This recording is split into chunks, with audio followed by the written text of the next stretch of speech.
시장에 대한 전략을 짜기 전에 앞서서 시장이 지금 어떤 상황인지, 어떻게 경쟁이 어떤 방향으로 어떤 기업들에 의해서 어떤 식으로 경쟁이 벌어지고 있는지 이것들에 대한 이제 분석을 어떻게 하는지에 대한 이야기를 지금부터 하도록 하겠습니다. 이 시장을 분석하려면 결국엔 경쟁을 분석하는 것인데요. 경쟁을 분석하는 것인데 시장 경쟁이라고 하는 것 자체가 사실 뭐 굉장히 그 여러 가지 형태의 경쟁들이 벌어지고 있어요. 그래서 이 모든 걸 다 일일이 이제 다 다루기에는 좀 한계가 있긴 하지만 가장 큰 이슈들을 좀 다뤄보자면 보통 전략을 짜기 전에 앞서서 우리가 고민하게 되는 가장 대표적인 네 가지 질문이 있습니다. 그게 첫 번째가 뭐냐면 일단 현재 내가 이 관리하고 있는 이 사업부, 이 사업부를 어떻게 하면 더 키울 수 있을 것이냐라고 하는 이슈이고요. 두 번째로 우리가 흔히 또 가장 많이 고민하게 되는 그 질문은 누가 우리의 직접적인 경쟁자인가? 이 부분도 여러분이 생각할 때 뭐 이렇게 직관적이고 굉장히 쉽게 우리가 판단할 수 있을 거라고 생각하지만 실제로 그렇지는 않습니다. 생각보다 굉장히 그 애매한 경쟁자라고 해야 되는 건지 아닌지 또는 내가 경쟁자라고 저는 생각하지 않았지만 실질적으로 나하고 가장 직접적으로 경쟁을 하고 있는 그런 그 경쟁 업체들도 많이 있어요, 사실은. 그래서 때로는 이것들을 파악하는 것도 그렇게 쉬운 일은 아닙니다. 그리고 세 번째로는 이 시장 내에서 내가 경쟁을 할 때, 내가 살아남으려면, 내가 경쟁에서 이기려면은 내가 어떤 경쟁력을 가져야 되느냐, 무엇을 가지고 내가 전쟁터로 나간다 그러면 내가 총을 가지고 가야 되는 것인지, 뭐 활을 가지고 가야 되는 것인지, 내가 갖고 있는 경쟁력을 현재 내가 어떤 경쟁력을 갖고 있고, 내가 앞으로 이 시장에서 살아남기 위해서 어떤 경쟁력을 내가 유지하고 키워나가야 될지에 대한 답을 찾아야 될 것이고요. 이걸 보통 우리가 이제 지네릭 스트래테지라고 하는데, 그 다음으로 이제 우리가 또 많이 하는 이 전략적 질문은 사실 각 단계에서 프로덕트 라이프 사이클 단계에서 시장 초기, 중기, 뭐 성숙기, 쇠퇴기에서 우리 제품에 대한 그 전략을 동태적 관점에서 시간 흐름에 따라 상황에 따라 어떻게 전략을 바꿔 나가야 되는지에 대한 고민을 많이 합니다. 이거 외에도 사실 굉장히 많은 그 전략적 고민들을 하지만 가장 그 경영자 또는 마케팅 관리자가 겪게 되는 해결해야 될 가장 전형적인 그 질문이 네 가지라고 할 수 있을 텐데요. 이런 질문들에 대한 답을 찾아내기 위한 것이 시장 환경 분석입니다. 그 거시적 그 관점에서 시장 전략에서 가장 많이 나오는 이제 그 방법론들이 있는데요. 뭐 BCG 매트릭스나 뭐 Five Drive Force나 본원적 전략, PH 전략, 그다음에 이 안소프의 이 프로덕트 마켓 그리스 그리드라고 하는 이런 그 분석 기법들이 전략적 환경을 이해하는데 가장 많이 쓰이는 것입니다. 그래서 이것들을 하나씩 들여다보도록 하죠. 자, 그러면 그 첫 번째 우리가 경쟁 환경 분석의 툴로서 알아야 될 것이 무엇이냐면 첫 번째 질문에 대한 환경 분석 툴인데요. 어떻게 내가 현재 담당하고 있는 이 사업부, 이 제품, 이 비즈니스를 더 키울 것인가라고 하는 관점입니다. 안소프라고 하는 이제 그 분이 제안한 전략적 프레임 틀이 있는데요. 뭐 이런 앵글로 우리가 고민을 할 때는 너무나 많은 방식들이 있겠죠. 그런데 일단은 크게 현재 내가 팔고 있는 제품들, 그 다음에 앞으로 내가 새로 만들어내야 될 제품, 그 다음에 현재 우리 고객, 현재 시장, 그리고 그동안 우리가 접근하지 못했던 새로운 시장, 이렇게 크게 제품과 시장을 현재 그리고 새것, 현재 그리고 새것, 이렇게 두 가지로 2x2로 우리가 분리해서 생각을 해볼 필요가 있다는 겁니다. 그래서 뭐 첫 번째로 지금 현재 사업을 내가 더 키울 수 있는 방법 중에 하나는 현재 우리 고객에게 현재 팔고 있는 이 제품을 더 많이 팔자는 거죠. 이걸 보통 시장 침투 전략이라고 하는데요. 뭐 예를 들면 그 우리 제품에 대한 이제 뭐 어떤 뭐 페스티벌이라거나 이런 걸 뭐 많이 한다거나 또는 아니면은 아주 그 전형적인 예 중에 하나가 사실은 그 발렌타인데이도 여기 해당되는 아주 전형적인 케이스입니다. 그래서 뭐 평상시에도 초콜릿 많이 먹는데 발렌타인데이 같은 걸 만들어서 사람들한테 더 많이 소비할 수 있는 기회를 만들어내는 것이죠. 그게 시장 침투 전략이고요. 그 다음에 기존 고객한테 이제 새로운 제품을 파는 거, 그거를 우리가 제품 개발 전략이라고 합니다. 이게 예를 들면은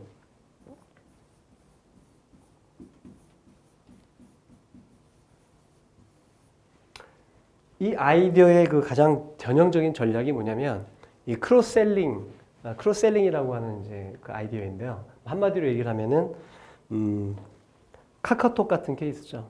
먼저 고객을 먼저 잡고 고객한테 뭐 예를 들어서 처음에는 메신저를 이제 이용하게 하죠. 그리고 나서 메신저를 통해서 고객이 확보되고 나면 그 이제 고객들한테 이제 캐릭터를 만들어서 뭐 톡을 할 때 그 캐릭터를 사서 그 캐릭터를 이용하게 한다거나 또 더 나가게 되면 이제 상품을 이제 선물을 보내게 하는 그런 메커니즘을 만들어서 또 선물을 판다거나 또는 그것과 견계해서 게임을 이제 연결해서 게임을 판다거나 아니면 거기다 연결을 해서 택시를 또 연결을 해서 택시 서비스를 또 한다거나 이런 식으로 지속적으로 새로운 신제품을 이제 기존 고객들한테 제시하는 것이고요. 그걸 우리가 제품 개발 전략이라고 보통 얘기합니다. 그리고 이 반대로 그 동일한 제품, 현재 내가 팔고 있는 제품을 새로운 시장에 파는 거, 이걸 우리가 시장 개발 전략이라고 하는데, 뭐 이거의 대표적인 예가 사실 지난 10년, 15년 동안 우리나라 K-팝 산업이 크게 된 게 결국 이거 아닙니까? 그래서 한국 시장만 아니라 점차 다른 뭐 일본, 중국, 그리고 동남아시아, 그리고 이제는 뭐 미국, 이런 다양한 시장에 계속 들어가서 우리 사업을 키우는 것이죠. 그리고 마지막으로 전혀 다른 그 고객을 대상으로 전혀 다른 이제 신제품을 사는 경우인데요. 이거 신시장 신제품 전략 또는 다이버시피케이션이라고 얘기를 하는데 사실 현실적으로는 이게 가장 어렵죠. 실제로 이런 케이스는 많지 않고요. 있긴 하지만 많지는 않고 보통 우리가 많이 이제 고민하는 전략은 이 첫 번째, 그다음에 이 두 번째, 그다음에 이 세 번째 전략을 가지고 고민을 많이 합니다. 제가 여기서 하나 여러분한테 질문을 드리고 싶은 게 이 세 전략 중에 최근에 점점 더 인기를 끄는 또는 최근에 더 바람직한 전략이 어느 쪽일까요?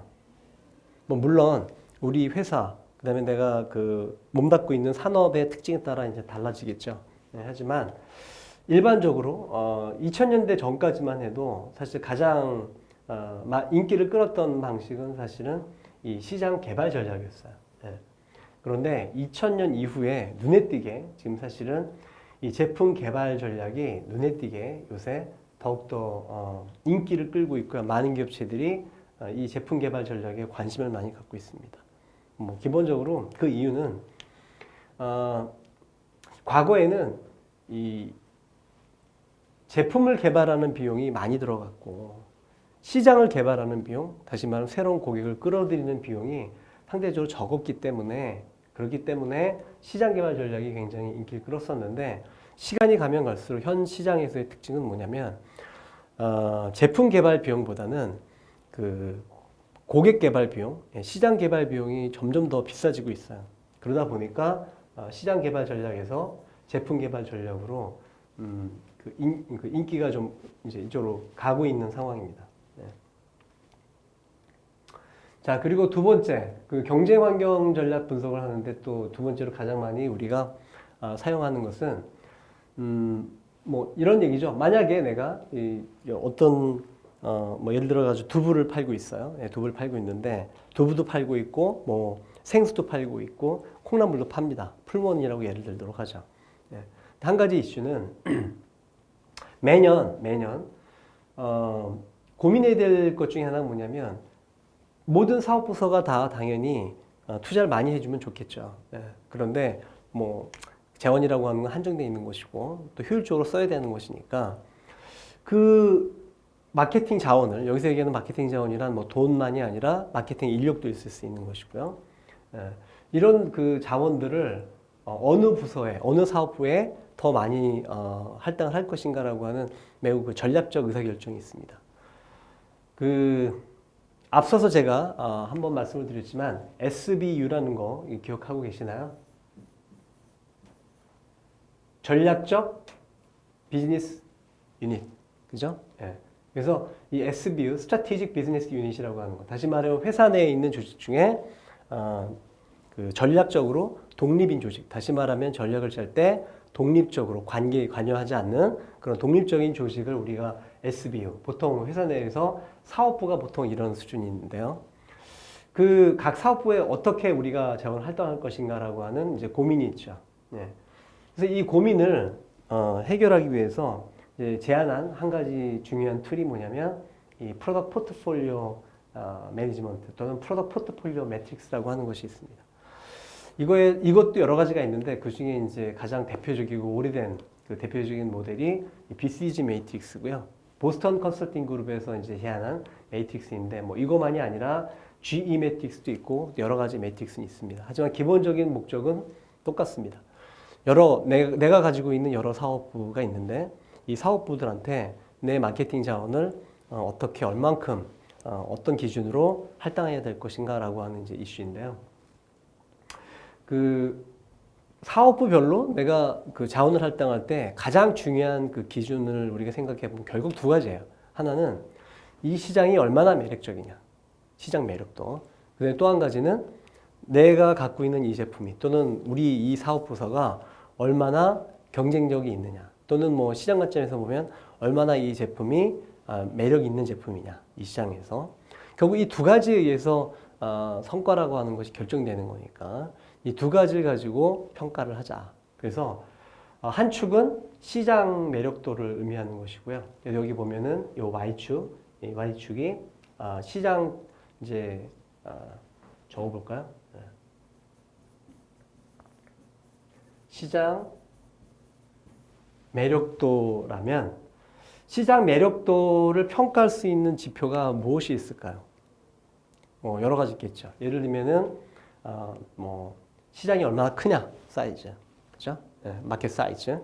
근데 또 한 가지는 이 시장이 얼마나 빨리 앞으로도 계속 커나갈 것이냐, 시장의 어떤 전망이라고 할 수 있는 것인데, 여기서 이제 이 시장 매력도를 BCG 매트릭스에서는 시장 점유율을 제한을 하고 있습니다. 시장 점유율이라는 게 뭐죠? 뭐 예를 들어서 내가 연 단위로 나누면 되겠죠. 연 시장 성장률 같은 게 되겠죠. 이거는 뭐 여러분 흔히 쓰는 표현이니까 잘 아실 거라고 생각을 하고요. 그 다음에 또 한 가지는 상대적으로 시장 점유율 말고 위치를 여기가 아니라 오해의 소지가 있는 것 같은데 요쪽으로 표현을 하죠. 이렇게. 그 다음에 우리 제품이 여기서 얼마나 경쟁력이 있느냐라고 하는 것을 평가하기 위해서 쓸 수 있는 그 대표적인 그 수치는 사실 이제 시장 점유율 아니겠습니까? 현재 이 시장에서 내가 얼마나 잘하고 있느냐, 시장 점유율일 텐데요. 시장 점유율이 갖고 있는 이제 한 가지 문제가 있어요. 어떤 문제가 있냐면 예를 들어서 우리 회사 입장에서 풀무원에서 이제 두부, 생수, 콩나물, 김치 사업부서에 우리가 돈을 마케팅 비용을 예산을 할당을 해야 되는데 문제는 두부 같은 경우에는 시장 점유율이 뭐 예를 들어서 뭐 30%다. 그런데 콩나물 같은 경우에는 시장 점유율이 10%란 말이에요. 그러면 두부가 더 잘하네. 그리고 두부에 대해서 더 높은 평가를 해야 될 것처럼 보이지만 문제는 만약에 두부 시장의 경우에는 경쟁자가 별로 없다면요. 예를 들어서 그러니까 뭐 경쟁 제품이 만약에 뭐 극단적으로 표현하면은 둘밖에 없어요. 그러니까 뭐 우리 회사 거랑 경쟁에서 하나만. 그런 경우에 30%면 대단한 게 아니죠. 반면에 콩나물 사업부서 같은 경우에 봤더니 경쟁 브랜드가 만약에 10개라고 해봅시다. 그러면 만약에 10%라고 하더라도 마켓 그 시장 점유율이 10%라고 하더라도 실제로 거기서 꽤 잘하고 있는 거거든요. 적어도 뭐 자기 몫은 하고 있는 거죠. 그런데 두 개에서 30%면 상대적으로 또 부족한 부분이 있는 거죠. 더 심하게 나가서 만약에 콩나물 부서에 있는 브랜드가 만약에 100개다. 그런데 시장 점유율이 만약에 10%다. 그러면 괜찮고 훌륭한 거죠, 아주. 그죠? 예. 그래서 이런 각 시장별로 그 경쟁의 정도를 시장 점유율만 가지고는 고려할 수 없기 때문에 그거에 대안으로 이 BCG 매트릭스에서는 Relative Market Share라고 하는 거를 대신 제안하고 있습니다. 그러니까 Relative Market Share라는 건 뭐냐면 한마디로 얘기해서 그냥 시장 점유율 가지고는 그게 안 되기 때문에 사실 그 회사마다, 그러니까 사업부마다 그 경쟁지의 숫자가 더 다르기 때문에 그걸 다 고려하기 어렵잖아요. 그래서 그걸 다 빼고 결국에 뭘 가지고 하고 싶은 거냐면 우리 회사의 마켓쉐어, 우리 회사의 마켓쉐어를 T라고 표현할게요. 그 다음에 우리 회사의 마켓쉐어와 나를 빼고 우리 이 시장 내에 있는 다른 브랜드 중에 가장 힘센 놈, 가장 시장 점유율이 높은 그런 놈의 시장 점유율하고 비교를 해서 그 레이쇼를 쓰자는 겁니다. 그러면 상대적 경쟁률을 우리가 조금 알 수 있는데 경쟁제가 뭐 10개인지 5개인지 사실 그렇게 신경 많이 안 써도 되는 거죠. 그래서 경쟁제 중에 베스트를 B라고 표현해 보죠. 그거의 마켓쉐어. 예. 이거를 가지고 이렇게 하면 자, 예를 들어서 이 값이 만약에 1보다 크다면 그게 무슨 의미입니까? 우리 제품의 시장 점유율이 여기 있는 그 이 사업에서 제일 높다는 거잖아요. 그죠? 제일 힘이 세다는 거죠. 또는 만약에 0이다. 그러면 나하고 소위 그 경쟁력이 동일한 그런 그 브랜드가 있다는 얘기고 1보다 죄송합니다. 제가 착각했는데 0이 아니죠. 1이죠. 그 다음에 1보다 작다 그러면 우리 브랜드가 이 시장에서 넘버원이 아니구나. 그 다음에 이래서 멀어질수록 경쟁력이 떨어지는구나. 이렇게 생각할 수 있죠. 네. 그런데 이게 좀 예쁘지 않은 것이 뭐냐면 이게 결국에는 이 값이 0에서 플러스 무한대 값이 나올 수 있잖아요. 그죠? 네.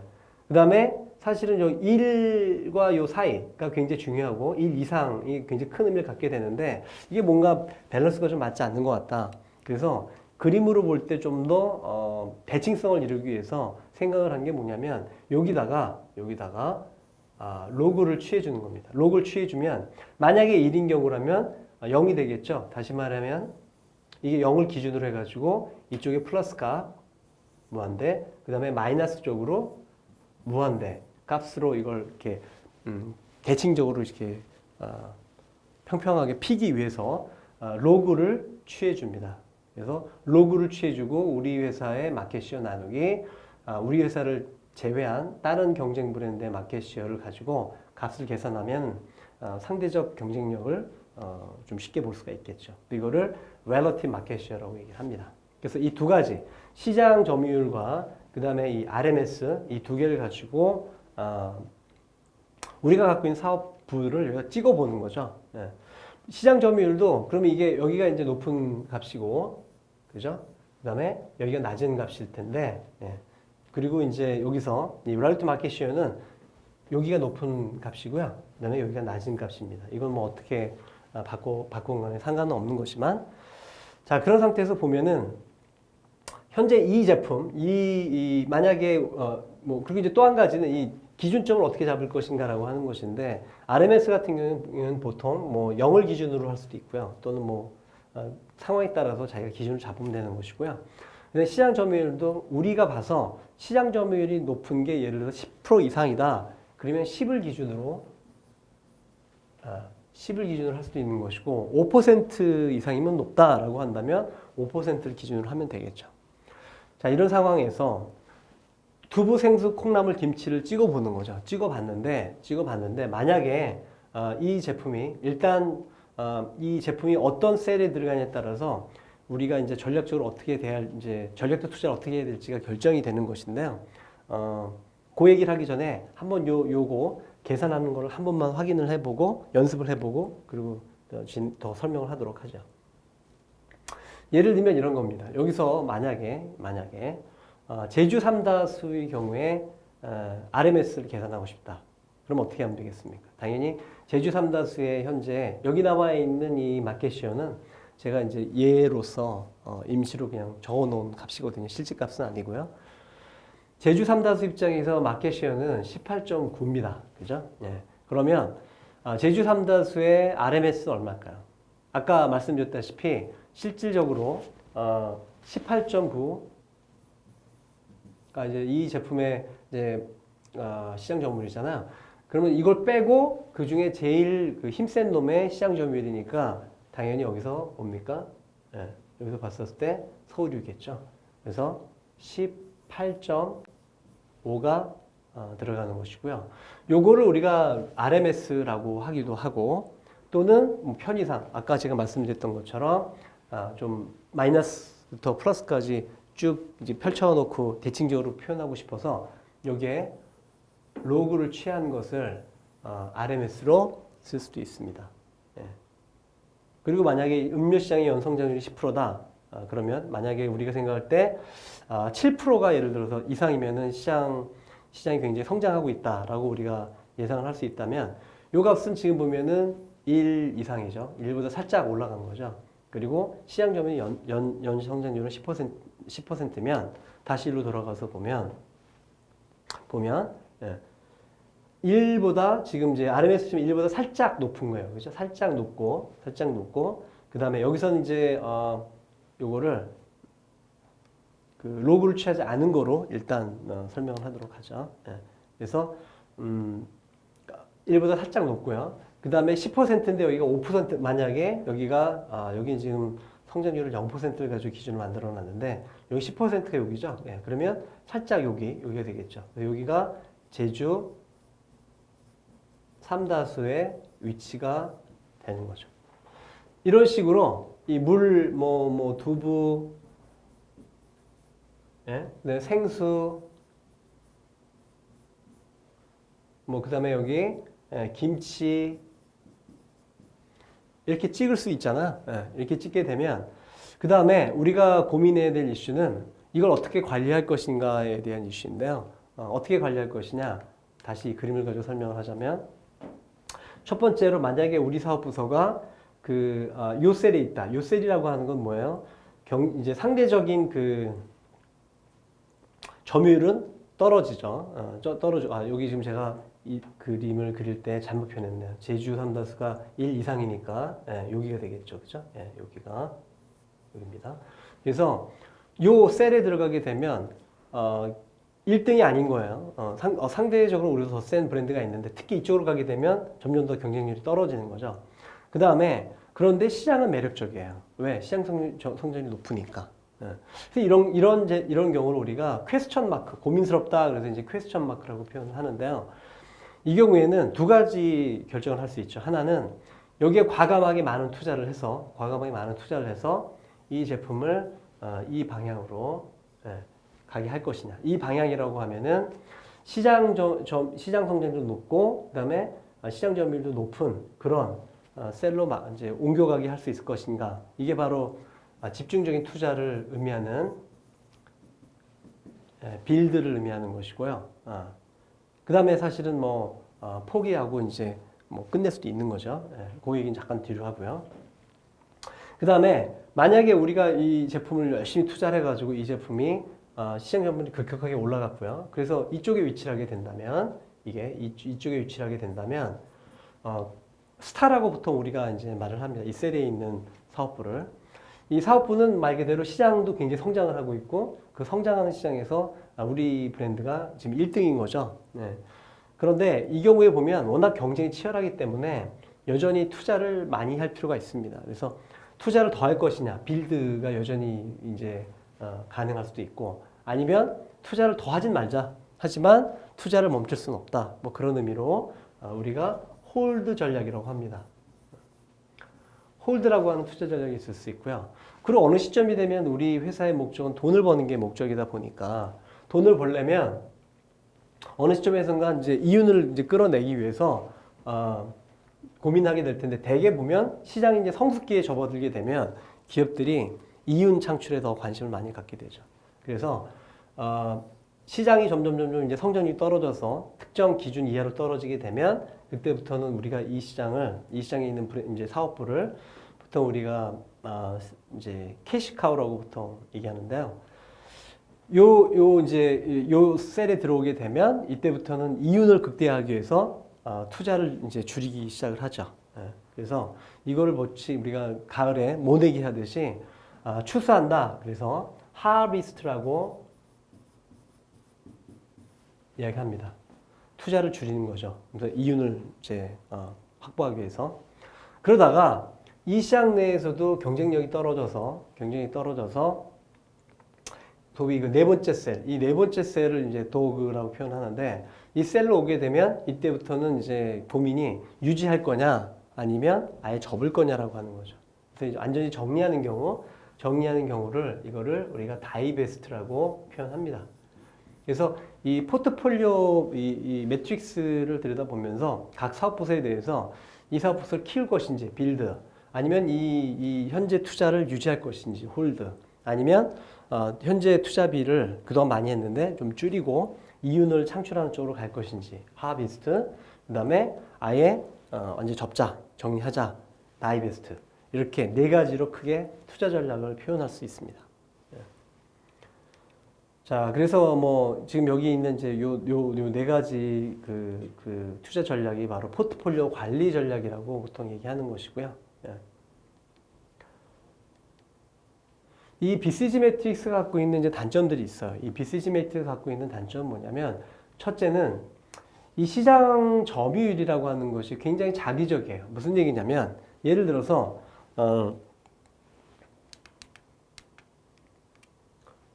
요 음료물을 가지고 얘기를 할까? 예. 이 전체 그냥 마시는 걸 가지고 우리가 시장 점유율을 계산할 수도 있지만 만약에 제주 삼다수에서 제주 삼다수는 괜찮아. 근데 예를 들어서 만약에 백산수보다 예를 들어서 그 서울우유라고 해보죠. 서울우유 같은 경우에는 만약에 우유 사업이다 그러면 자기네 입장에서 봤을 때는 야 이거 음료로 우리가 시장 점유율을 계산할 게 아니라 우유 시장으로 봐야 된다. 그래서 우유 시장 관점에서 마켓 시어 계산을 하게 되면은 마켓 시어가 18.5가 아니라 훨씬 더 올라가겠죠. 그죠? 예. 이런 식으로 우리가 시장의 범위를 어떻게 정의할 건가에 따라 시장 점유율이 바뀌게 되는데 이거를 이용해서 의도적으로 자기 사업 부서에 시장 점유율을 이제 과대 포장하거나 하는 그런 경우도 굉장히 많이 있거든요. 그래서 이게 이제 한 가지 문제이고요. 그 다음에 이제 시장 점유율도 역시 시장에 대한 정의가 달라지면 시장 점유율도 물론 올라갔다 내려갔다 많이 달라지겠죠. 그런 문제들도 있고. 그 다음에 또 한 가지는 이것도 이제 굉장히 이제 큰 BCG 매트릭스의 단점인데요. 만약에 맥도날드에서 자기네가 이제 BCG 매트릭스 그려봤어요. 그려봤더니 사실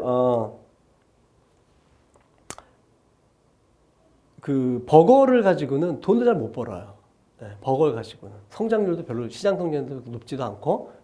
근데 반면에 프렌치 프라이 쪽이 아주 돈을 많이 벌고 있단 말이에요. 그럼 어떤 생각을 할까요? 야, 뭐 지금 봤더니 그 프렌치 프라이는 그 뭐 캐시카우다. 근데 봤더니 버거는 이게 거의 뭐 독이 개인 케이스예요. 그러니까 버거를 없애자. 이런 황당한 의사결정을 할 수 있다는 거죠. 무슨 얘기입니까? 맥도날드에서 버거는 팔지 않고 프렌치 프라이랑 콜라만 파는 거죠. 왜 이런 의사결정을 하게 되느냐? BCG 매트릭스에서는 그 사업부 간의 어떤 영향력, 서로 간의 어떤 주는 영향력 이런 것들을 의존적인 어떤 효과 같은 거를 고려하지 못하고 있어요. 그게 이제 가장 BCG 매트릭스가 갖고 있는 가장 큰 단점이라고 할 수 있겠습니다. 자, 그 다음에 또 한 가지는 이제 경쟁 환경 상황 전체를 분석을 해야 되는데 시장을 전체적으로 이해할 때 크게 5가지 팩터로 우리가 이해를 해야 된다고 이제 얘기를 하고 있습니다. 첫째는 우리 내부에 있는 경쟁자들, 그 다음에 고객, 그리고 공급자가 누군지, 그리고 잠재적 진입자가 누군지, 대체자가 누군지 이 5가지 팩터들을 하나씩 살펴보고 이 5가지 팩터들 간의 관계, 이 시장 내에서의 어떤 영향력 이런 것들을 가지고 경쟁 분석을 해야 된다는 거거든요. 여기 이 5개 그 팩터를 가지고 뭐 기본적으로는 경쟁의 강도는 이 5가지 팩터에 의해서 결정이 된다라고 하는 얘기인데요. 시장을 우리가 전체적으로 이해할 때 사실은 가장 유용한 큰 그 프레임 중에 하나가 바로 이 Five Driving Forces입니다. 제가 뭐 짤막하게 예를 들자면 이렇게 표현할 수 있을 것 같아요.